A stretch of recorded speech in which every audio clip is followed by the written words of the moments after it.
Olá, sejam todos bem-vindos ao meu canal. Hoje entramos então no capítulo 7 de Apocalipse, onde há uma espécie de parênteses, uma pausa na narração da abertura dos selos. O último selo a ser aberto será narrado por João lá na frente, no capítulo 8 de Apocalipse. E depois dessas coisas, vi 4 anjos que estavam sobre os 4 cantos da terra, retendo os 4 ventos da terra, para que nenhum vento soprasse sobre a terra, nem sobre o mar, nem contra árvore alguma. E vi outro anjo subir da banda do sul nascente, e que tinha o selo do Deus vivo, e clamou com grande voz aos 4 anjos, a quem fora dado o poder de danificar a terra e o mar, dizendo: não danifiqueis a terra, nem o mar, nem as árvores, até que hajamos assinalado na testa os servos do nosso Deus. Que ventos são esses segurados ou impedidos pelo anjo para não soprarem sobre a terra? Por causa do contexto, é bem provável que tenha a ver com os ventos que vão trazer a destruição sobre a terra, por causa do julgamento divino. Assim, esses ventos estão associados aos selos que foram abertos lá no capítulo 6. Deus está preparando a sua ação de julgamento que virá sobre o mundo, e isto não pode ser feito até que fossem assinalados na testa os servos de Deus, e estes servos são 144.000. E ouvi o número dos assinalados, e eram 144.000 assinalados de todas as tribos dos filhos de Israel.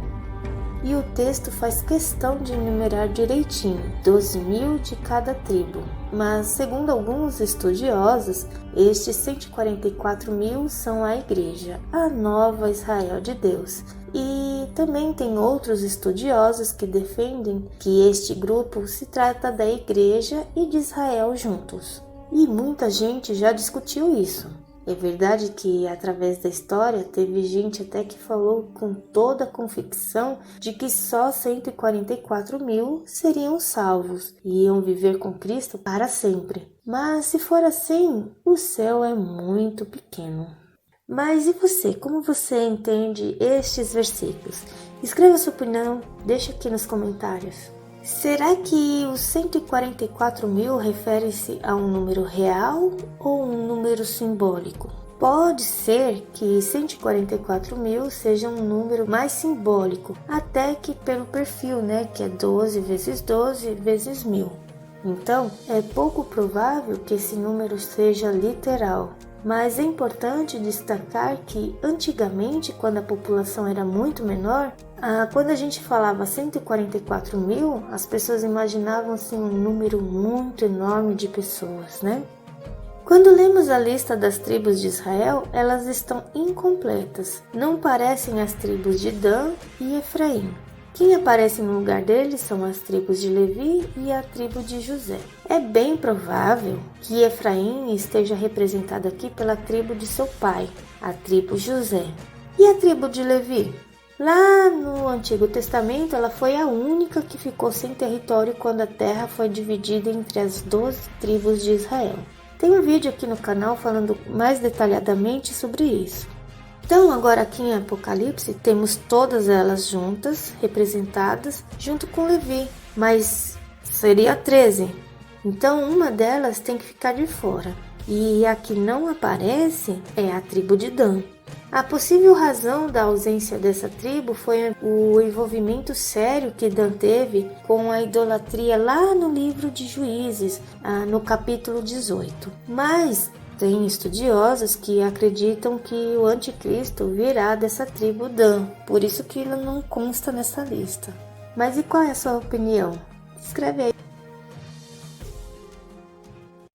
Entre o sexto e o sétimo selo, vemos 2 multidões.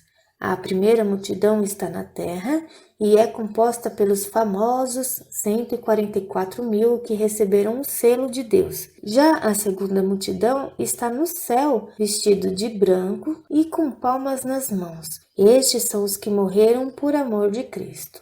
Depois dessas coisas, olhei, e eis aqui uma multidão a qual ninguém podia contar, de todas as nações e tribos e povos e línguas que estavam diante do trono e perante o Cordeiro, trajando vestes brancas e com palmas nas suas mãos. E clamavam com grande voz, dizendo: Salvação ao nosso Deus, que está assentado no trono e ao Cordeiro. E todos os anjos estavam ao redor do trono e dos anciãos e dos 4 animais e prostraram-se diante do trono sobre o seu rosto e adoraram a Deus, dizendo: Amém, louvor e glória e sabedoria e ações de graças e honra e poder e força ao nosso Deus, para todos sempre. Amém. E um dos anciãos me falou dizendo: Estes que estão vestidos de vestes brancas, quem são e de onde vieram? E eu disse-lhe: Senhor, tu sabes. E ele disse-me: Estes são os que vieram de grande tribulação. Lavaram as suas vestes e as branquearam no sangue do Cordeiro. Por isso estão diante do trono de Deus e o servem de dia e de noite no seu templo. E aquele que está sentado sobre o trono os cobrirá com a sua sombra. É bom ressaltar que a ideia geral do capítulo 7 de Apocalipse está falando de uma grande tribulação, um período de grande sofrimento. Aqueles chamados preteristas entendem que este capítulo 7 de Apocalipse está falando basicamente sobre o sofrimento que a igreja tinha na época da igreja primitiva. Afinal de contas, devemos entender a razão de pensar assim, porque de fato a igreja primitiva foi perseguida e sofreu muito debaixo da perseguição do Império Romano. E, portanto, essa ideia de que essa multidão de mártires de vestes brancas vão ser recebidas por Deus faz todo sentido. No entanto, outros intérpretes entendem que, na verdade, pode ser que essa tribulação seja uma referência à tribulação que todos nós sofremos durante o tempo todo e, portanto, não é uma referência específica ao passado nem ao futuro. No entanto, a maioria dos estudiosos cristãos imaginam que isso sim é uma referência para o futuro. Alguns acham que os 144 mil pertencem a Israel literalmente.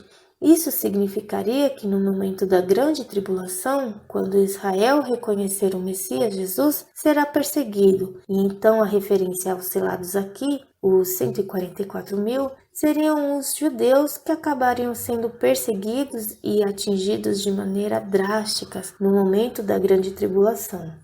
A maior parte dos intérpretes do tipo pré-milenismo entendem que essa tribulação está ali dentro da chamada última semana de Daniel, a 70ª semana de Daniel, significando que depois da metade da semana, ou seja, os 3 anos e meio, o anticristo deveria perseguir a Israel e a tribulação atingiria a nação.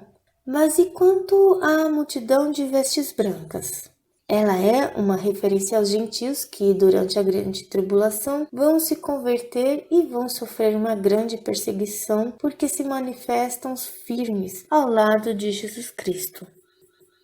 Mas a grande verdade que descobrimos nesse texto é que nenhuma injustiça passa batido diante de Deus. Portanto, Deus trará o seu julgamento sobre aqueles que praticam o mal e que perseguem a sua igreja. E aqueles que sofrem por causa do Evangelho, que injustamente são perseguidos, certamente serão compensados e abençoados pelo próprio Deus. Nunca mais terão fome, nunca mais terão sede, nem sol, nem calma alguma cairá sobre eles, porque o Cordeiro que está no meio do trono apacentará e lhes servirá de guia para as fontes das águas da vida, e Deus limpará dos seus olhos toda a lágrima.